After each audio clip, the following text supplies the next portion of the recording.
शहनाज सर्दियों में रोड पर गर्म अंडे बेचती थी।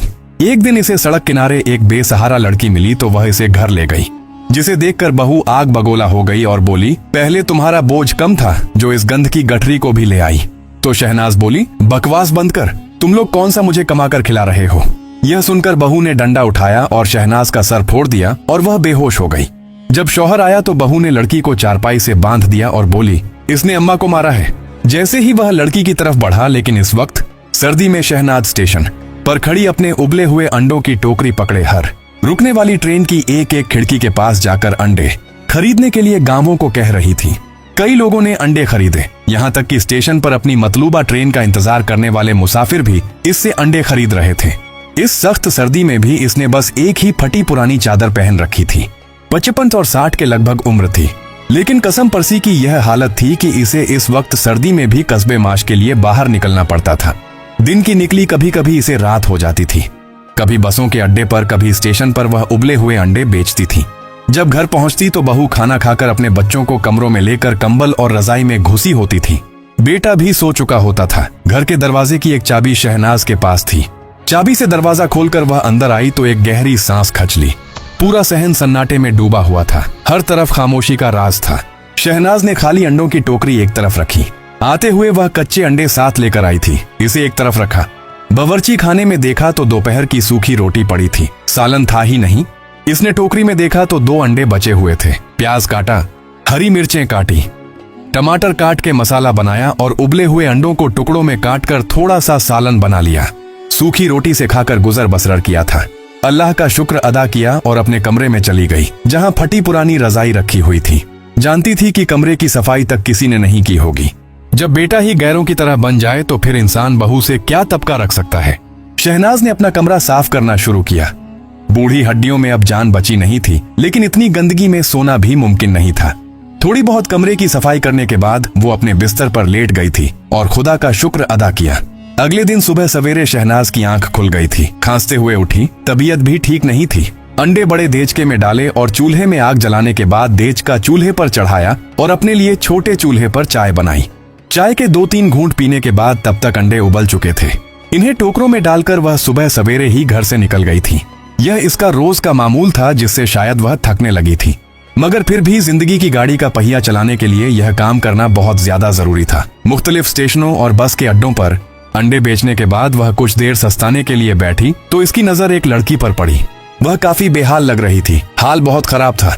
शक्ल से वह कमजोर लग रही थी। लड़की की शक्ल बहुत प्यारी थी। इसके सर पर हाथ फेरा, कहने लगी, क्या बात है बेटी, तुम किसी मुसीबत में हो, बहुत मजबूर लग रही हो।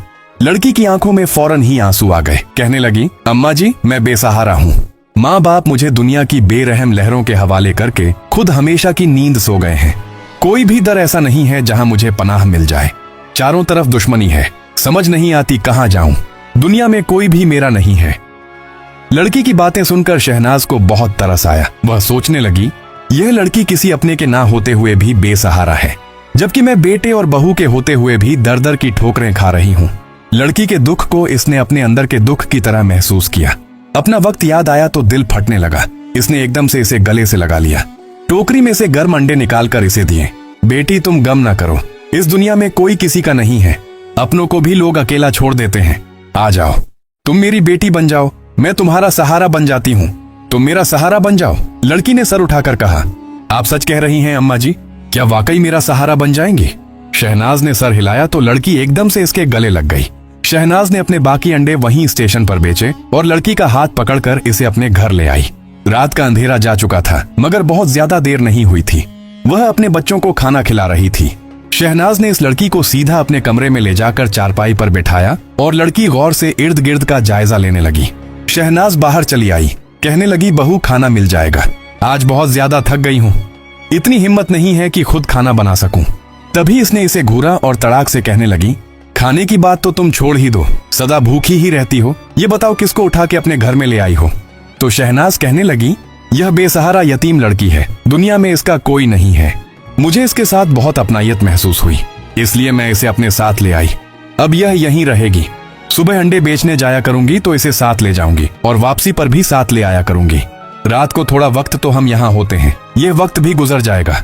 तभी बहू ने माथे पर बल डाल ली और कहने लगी, मुझे वह कमरा खाली चाहिए। मैंने तुम्हारी जगह स्टोर रूम में बना दी है। अगर तुम्हें यह कमरा इतना ही बड़ा लग रहा है तो तुम स्टोर में चली जाओ। यहाँ हमने कोई मुफ्त का यतीम खाना नहीं खोल रखा। लड़की के बारे में ऐसी बातें सुनकर शहनाज का दिल दुख गया था। इसके दिल में तो वैसे ही इस लड़की के लिए बहुत जज्बात थे। वह इसकी बुराई ना सुन सकी और कहने लगी, यह घर सिर्फ तुम्हारा नहीं, मेरा भी है और यह लड़की यही रहेगी। तुम इसे या मुझे हमारे कमरे से नहीं निकाल सकती। बहू इसकी बात सुनकर लड़ाई करने लगी तो शहनाज ने भी जवाब देना शुरू कर दिया। कहने लगी, तुम लोग मुझे कमाकर नहीं खिलाते जो मुझ पर रोब झाड़ रही हो। मैं आज भी अपनी बूढ़ी जान के साथ अपनी रोजी रोटी खुद कमाती हूँ, इसलिए मुझ पर हुक्म मत चलाया करो। यह जवाब सुनकर बहू को बहुत गुस्सा आ गया। इसने सामने पड़ा हुआ डंडा उठाया और जोर से शहनाज के सर पर दे मारा। शहनाज के सर से खून बहने लगा। इसे चक्कर आने लगे और वह वहीं गिरकर बेहोश हो गई। इसके शौहर के आने का वक्त हो चुका था। बहू जानती थी कि अगर इसे यह हालत दुख गई तो वह जरूर गुस्से में आ जाएगा। वह पहले भी इसी बात पर खफा रहता था कि इसकी माँ की खिदमत क्यों नहीं करती। तब इसने बहाने बना दिए थे। कहने लगी थी कि अम्मा को मेरा कोई काम पसंद नहीं आता और वह कहती हैं कि मुझे बेटे की कमाई खाने की जरूरत नहीं। वह जाने इसकी बीवी जाने। ऐसे ही चंद बातें बनाकर इसने झूठ बोल दिया था, जिसके बाद बेटा अपनी माँ से बददिल हो गया था। मगर फिर भी कभी न कभी माँ की तबीयत पूछ लेता था। आज अगर वह शहनाज को इस हालत में देख लेता तो इसकी शामत आ जाती। इसीलिए बहू ने फौरन एक मंसूबा बना लिया। वो लड़की जो शहनाज के साथ आई थी, वह शहनाज को इस हालत में देखकर घबरा चुकी थी। वो इसके पास बैठे हुए अम्मा जी कहकर पुकारते हुए कांप रही थी। तभी शहनाज की बहू ने पीछे जाकर इसके हाथों में रस्सी डाल दी। इसे जबरदस्ती चारपाई पर बांध दिया। लड़की ने मजम्मत करने की कोशिश की, मगर वह बहुत कमजोर थी। कई दिनों की भूख ने इसे निढाल कर रखा था। इसमें इतनी ताकत नहीं थी कि खुद को छुड़ा सकती। बहू ने इसे चारपाई पर बांधकर कमरे को संभाला ही था कि इसका शौहर आ गया। इसने माँ की ऐसी हालत देखी तो तड़प कर माँ की तरफ भागा। अम्मा उठे, आपको क्या हुआ है? फिर गुस्से से बीवी की तरफ देखा। कहने लगा, अम्मा को क्या हुआ है? तब बहू फौरन रोने लगी। आंखों से झूठे मोटे आंसू बहाए और कहने लगी, अम्मा स्टेशन अंडे बेचकर जल्दी घर आ गई थी। मैं इन्हें खाना देने आई थी, तभी इनके साथ ही लड़की थी। यह अम्मा के कमरे में थी। इसने अम्मा के सर में डंडा दे मारा। अम्मा बेहोश होकर गिर गईं और यह कमरे की तलाशी लेने लगी। मैंने चुपके से इसे काबू करके चारपाई पर बांध दिया है। अब आप जाने और यह लड़की जाने। अम्मा ना जाने स्टेशन से किसको उठाकर ले आई थी। आपकी अम्मा की मुझे समझ नहीं आती। जैसे आती हैं वैसे ही चली जाती हैं। शहनाज के बेटे को माँ की बेवकूफी पर जी भरकर गुस्सा भी आया था, मगर इसकी ऐसी हालत देखकर परेशान भी हो गया था। वो फौरन शहनाज की तरफ बढ़ा। तब तक शहनाज को होश आ गया था। वह उठ खड़ी हुई। लड़का शहनाज से लड़ने लगा। कहने लगा, हम आपको कितनी बार कह चुके हैं कि यह अंडे बेचना छोड़ दें, इज्जत से घर बैठकर रोटी खाएं, मगर आपको मेरी बात की कोई परवाह ही नहीं होती। स्टेशनों पर मुझे बदनाम करती फिर रही है ताकि टके के लोगों के आगे आप अंडे बेचती रहे। और अब यह किस लड़की को उठा लाई है जो घर में चोरी करने की नीयत से आई थी? शहनाज ने बेटे की तरफ अफसोस भरी नजरों से देखा। वह माँ की ऐसी हालत देखकर भी अपनी बीवी की सुनाई हुई कहानी पर यकीन कर रहा था। इसे कुछ कहने का फायदा नहीं था। वह भी इस लड़की अरूज को बंधा हुआ देख चुका था। फौरन इसकी तरफ बढ़कर इसकी रस्सियां खोली। अरूज कहने लगी, अम्मा जी, आपको इन जालिम लोगों के पास रहने की कोई जरूरत नहीं है। आप मेरे साथ चलिए और यह अपनी जन्नत अपने हाथों से गंवा रहे हैं। यह सब सुनकर शहनाज अबदीदा हो गई, मगर वह इस घर को छोड़कर कहीं नहीं जा सकती थी। यह अकेली इसी की छत थी। फिक्र की बात नहीं थी, मगर अरूज इसके साथ थी जो इसे अपनी बेटी से भी बढ़कर अजीज होने लगी थी। इसकी फिक्र ने शहनाज का दिल जीत लिया था। वह नहीं चाहती थी कि अरूज के साथ कुछ बुरा हो जाए। बाहर तो कदम कदम पर भेड़िए घात लगाए बैठे थे। शहनाज कहने लगी, बेटा, यह कोई इतनी बड़ी बात नहीं है। मुझे तो इन सलूकों की आदत हो गई है, मगर हम घर छोड़कर कहीं नहीं जाएंगे। टूटी फूटी सही, लेकिन यह छत हमारे लिए महफूज है। यहाँ तुम भी महफूज रहोगी। शहनाज की बात सुनकर अरूज को इस पर प्यार आया। वह एकदम आगे बढ़ी और शहनाज के गले लग गई। फूट फूट कर रोने लगी और कहने लगी, अम्मा जी, आपको इस दुनिया में बेसहारा नहीं रहने दूंगी। आप मेरे साथ चलिए। इसने शहनाज का हाथ पकड़ा और इसे लेकर घर से बाहर निकलने लगी। तभी शहनाज का बेटा आ गया और कहने लगा, ये लड़की कौन हो तुम? कहाँ से आई हो? मेरी माँ को कहीं नहीं ले जा सकती। अरूज ने रुक कर इसकी तरफ देखा और कहने लगी, अच्छा मिस्टर, अब आपको याद आया है कि यह आपकी माँ है। सारा दिन कैसे स्टेशन पर अंडे बेचते हुए खवार होती हैं।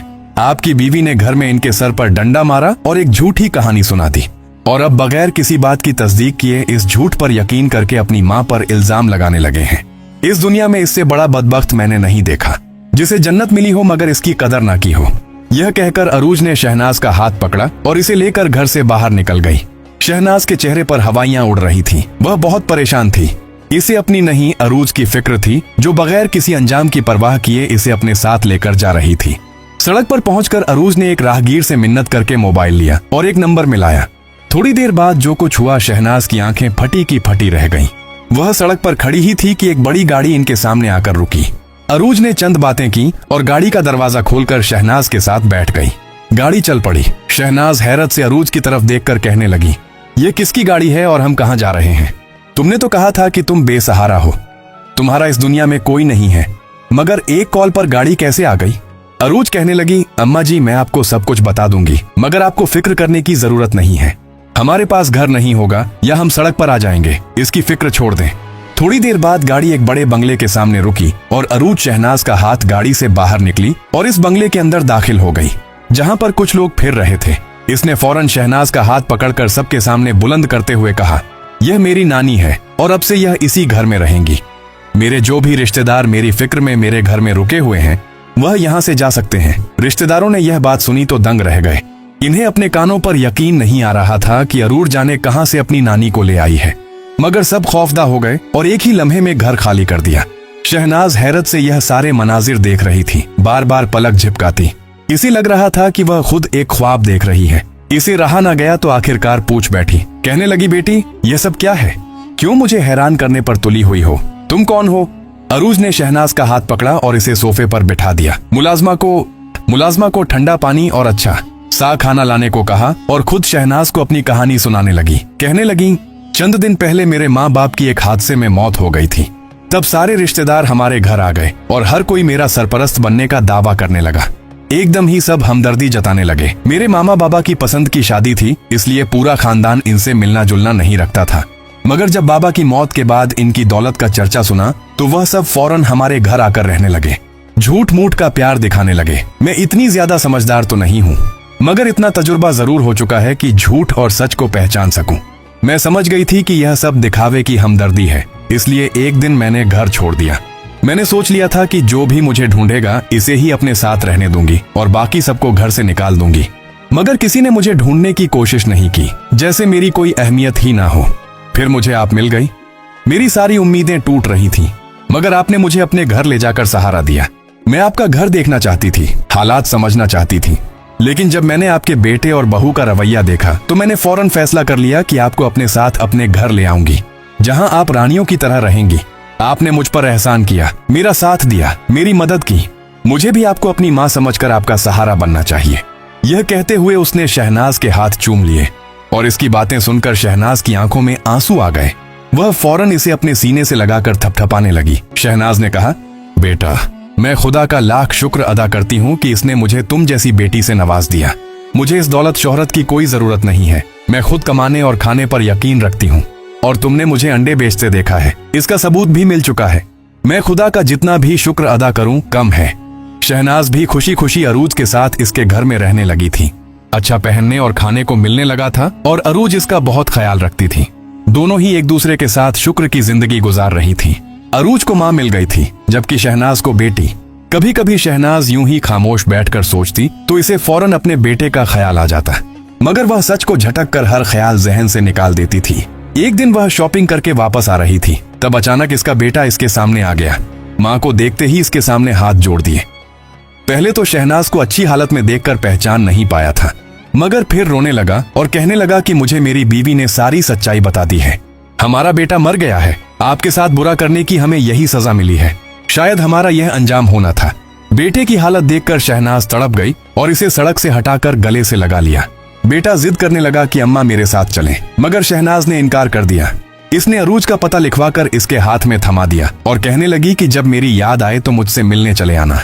मुझे कभी भी दौलत और पैसों की जरूरत नहीं थी। मैं बस इतना चाहती थी कि मेरा बेटा मेरा ख्याल रखे और मेरी बहू मुझसे प्यार करे, मगर मुझे दोनों ही नसीब नहीं हुए। अब मैं अपनी बेटी के साथ बहुत खुश हूँ। अल्लाह ने तुम जैसा नाफरमान बेटा दिया तो अरूज जैसी बेटी भी मेरी जिंदगी में भेज दी है। अब मैं अपनी जिंदगी में किसी भी किस्म की तब्दीली नहीं चाहती और इसी के साथ ही गुजारा करना चाहती हूँ। मेरे दिल में तुम्हारे लिए कोई गिला नहीं है और ना ही मैं चाहती थी कि मेरा पोता मर जाए। गुजरे वक्त को कोई वापस नहीं ला सकता। लेकिन मैंने तुम्हारे लिए अपने दिल से हर बुरा गुमान निकाल दिया है, क्योंकि अल्लाह ने मुझसे बेहतर लेकर बेहतर दे दिया है। ये सुनकर इसके बेटे के चेहरे पर भी नरमी आ गई। बेशक अल्लाह बेहतरीन हिकमत वाला है और इससे बड़ी पाक जात किसी की नहीं। अगर आपको आज की हमारी वीडियो पसंद आई हो तो चैनल को लाइक करें, सब्सक्राइब करें और कमेंट में जरूर बताएं कि हमारी वीडियो कैसी लगी।